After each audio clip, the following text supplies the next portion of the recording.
GVMC 89వ ward Gopalapatnam సమీపంలోని యల్లపువానిపాలెం మధ్య వీధిలో పారిశుధ్య సమస్యను స్థానిక కార్పొరేటర్ దాడి వెంకట రమేష్ పరిష్కరించారు. సమస్యను స్థానికంగా నివాసం ఉంటున్న వారు కార్పొరేటర్ దాడి రమేష్ దృష్టికి ఆదివారం ఉదయం తీసుకువెళ్లారు. ఈ నేపథ్యంలోనే కార్పొరేటర్ ఆదేశాలతో సోమవారం ఉదయం మధ్యవీధి ప్రాంతానికి జీవీఎంసీ సిబ్బంది, అధికారులు చేరుకొని పారిశుధ్య సమస్యను పరిష్కరించే ప్రయత్నం చేశారు. ఈ క్రమంలోనే స్థానికంగా ఉన్న కాలువలపై ఏర్పాటు చేసిన పలకలను కొంతమేర తొలగించారు. అయినప్పటికీ సమస్య శాశ్వతంగా పరిష్కారం కావాల్సి ఉంది. ఇప్పటికే మధ్యవీధి నుంచి దిగువకు వెళ్లే రోడ్డు, అదేవిధంగా డ్రైనేజీ కోసం నిధులు మంజూరయ్యాయని, త్వరలోనే ఆ పనులు ప్రారంభమవుతాయని కార్పొరేటర్ తెలిపారు.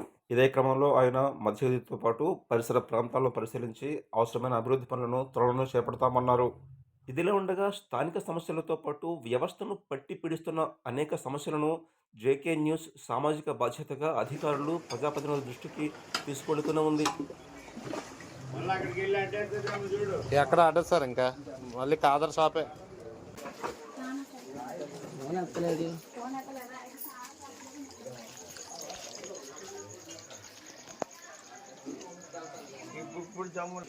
ఏదైనా అప్పరా సెలవు తీస్తేనే